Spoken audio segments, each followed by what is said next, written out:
Hi, welcome. Today I have for you another Mad History Monday where I sit down and I talk about a crazy occurrence in history or just something that I find really interesting.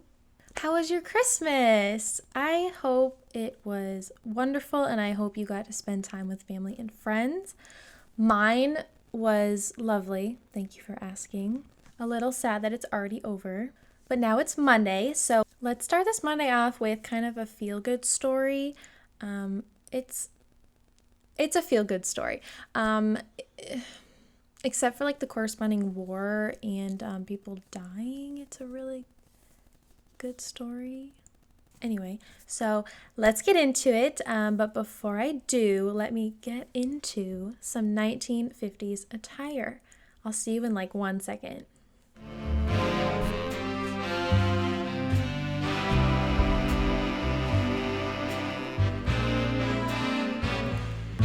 So I just recreated my take on a 1950s hairstyle and makeup. Do you like it? It's so bouncy. As you can tell, obviously my hair was just longer a second ago, so it's all bobby pin underneath my hair. It's a little uncomfortable, but I did not have any hairspray, so I have probably 25 bobby pins in my hair right now. But I did the best that I could do. So if it's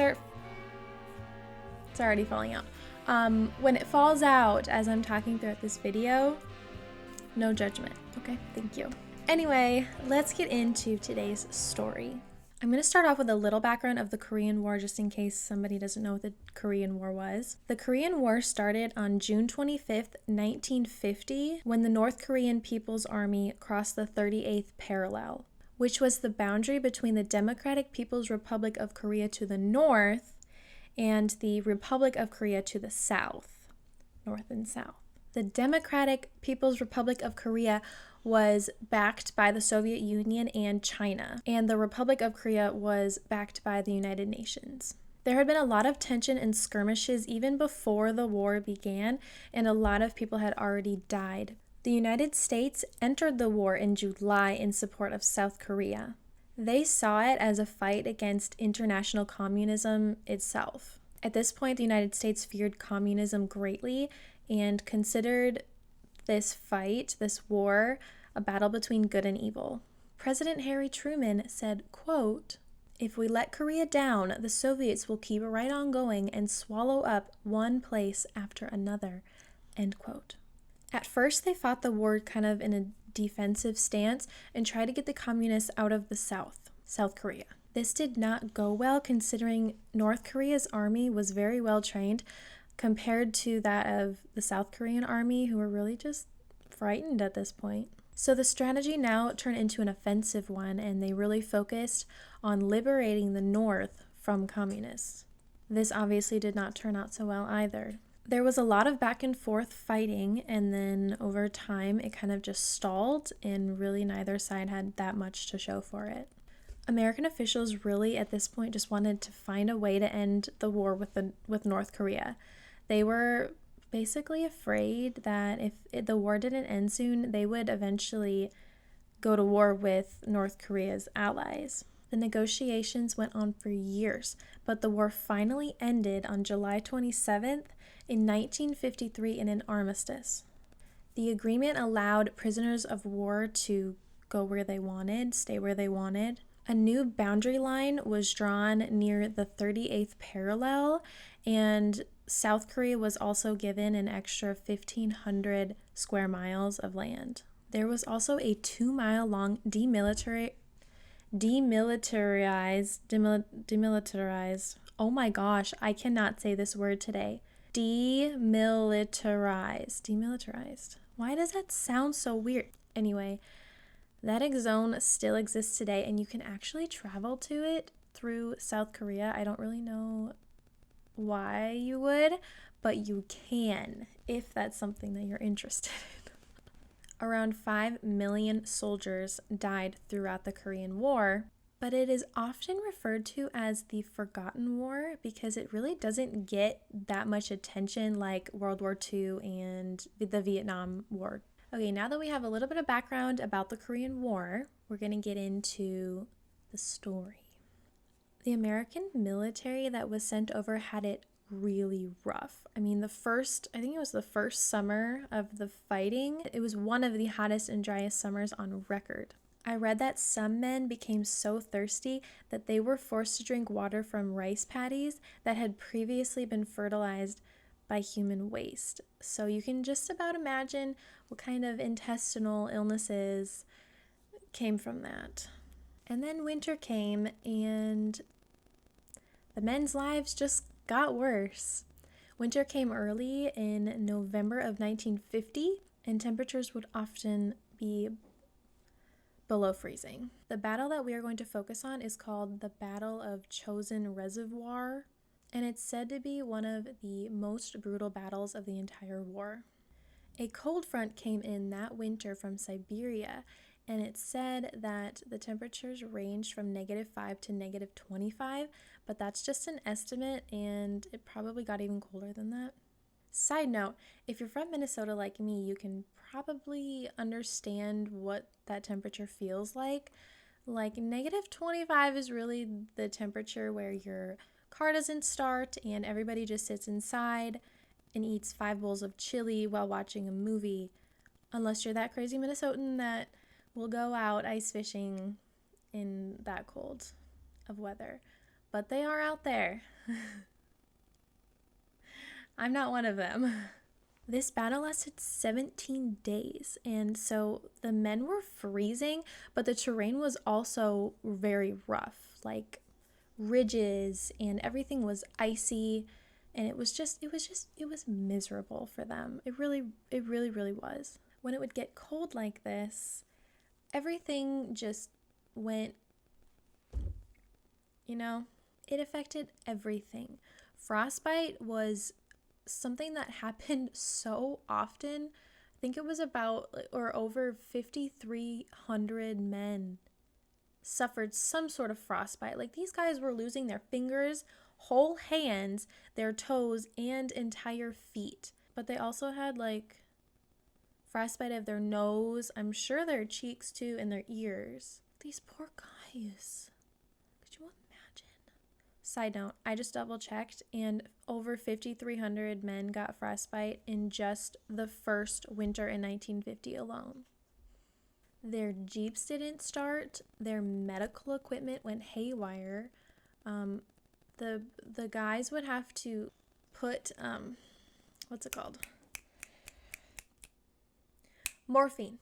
They would have to put like the morphine syringes in their mouths to thaw them out before they could use it on their guys. That sucks. Oh, and like blood plasma was completely useless at this point. Men's rations were frozen, so a lot of them were going hungry, and their weapons did not work properly.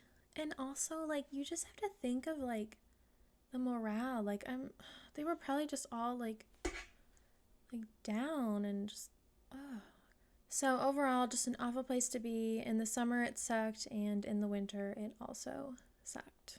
So during this frozen chosen battle, as it would later be referred to, the 1st Marine Division, with elements of the 2 regimental combat teams of the U.S. Army, a detachment of British commandos, and some Southern Korean policemen, so about 15,000 men in total, were facing the Chinese Communist Army, which was 120,000 men in total.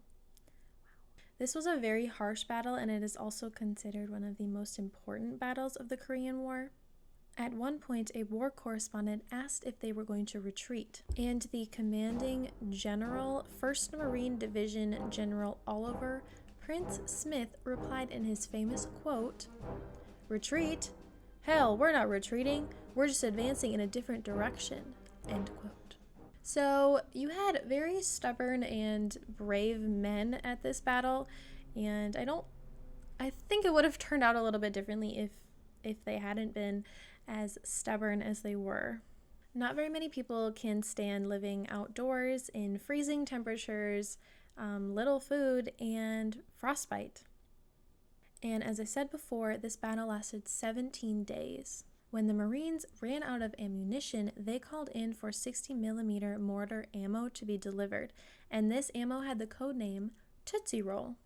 The radio operator was said to be in kind of a frantic when he made the call, and he was just shouting like, Tootsie Rolls, we need Tootsie Rolls now!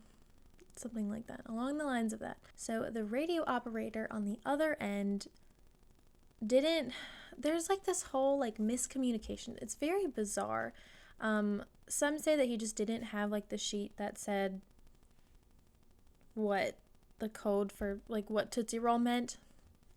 So this guy was like, well, I don't know, but it seems important, so Tootsie Rolls it is. He knew that the request was urgent, so he's like, okay, I'm gonna get you guys some Tootsie Rolls. So the Air Force then flew in literal pallets of Tootsie Rolls, and they parachuted down to the men. Obviously, this wasn't ammunition, but the Tootsie Rolls actually turned out to be a very important part of this battle. Some men from this battle would even go so far to say that the Tootsie Rolls are what saved them. So then the Tootsie Rolls were handed out to the men, and this really gave them the nourishment that they were missing because their food was frozen.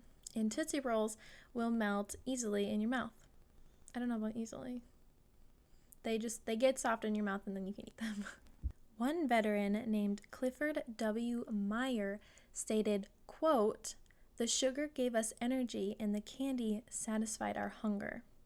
Another veteran named Raymond Miller said, quote, "I stuffed my pockets full of Tootsie Rolls, and that's all I had to eat for 78 miles because all of our food was frozen because it was 35 to 60 degrees below zero and it was storming and snowing." End quote. See, so this guy's saying that it was way colder than negative 25 degrees. And then the men learned that they could melt their Tootsie Rolls and make it into kind of like a putty, and they would actually like put it on, like, let's say like bullet holes or cracked pipes, really any of their equipment. They would like patch it up, and then when the Tootsie Roll froze back, it would seal whatever it was on. That's so smart.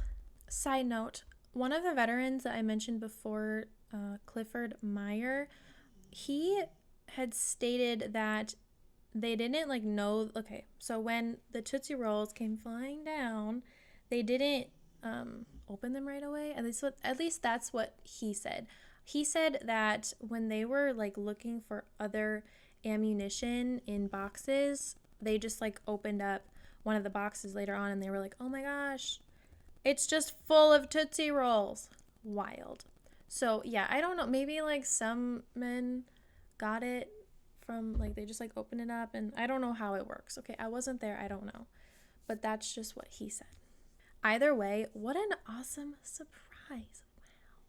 I mean, I actually wonder though if they were like upset at first, you know. I wonder if they were like, what the is this? Tootsie Rolls? Candy? Where's the ammo? I don't know. I wasn't there. During this battle, 3,000 men were killed in action, 6,000 were wounded, and then thousands of others suffered from frostbite. It was a geographical triumph for China. However, the U.S. did accomplish their goal in destroying some Chinese divisions and helping to stop the communication between their enemies. Surviving Marines and soldiers from this battle sometimes refer to themselves as the chosen few. And there was a saying that was adopted, quote, "Ask any man that served at Chosen, to be a good Tootsie Roll must be frozen," end quote. And that is the end of this week's story. I randomly found the story when I was Googling because I Google a lot. I like to learn things. And this popped up and I was just like, wow, that's so interesting and like kind of like heartwarming. Like the men just like got their Tootsie Rolls, and it really boosted, I mean, at least from what I read, it boosted morale because first of all, it was food, and second of all, it was candy. So like, I don't know. I feel like it was freezing. they were all miserable. So like to have like a little piece of candy was probably really nice. Hopefully they all liked Tootsie Rolls. Those men are so amazing. Thank you to all veterans out there and active duty military. You guys are awesome. Anyway, thank you so much for sitting down with me today on this cold Monday. I hope you enjoyed the video. I just love this story. And if you did, make sure that you subscribe so that you know when I upload my next video. I will hopefully be doing one of these every Monday, but next Monday I will not be uploading one because I will be on vacation. But hopefully all of the rest of the Mondays. Have a great rest of your day, and I hope to see you next time. Bye! Look at how much my hair fell out. Like,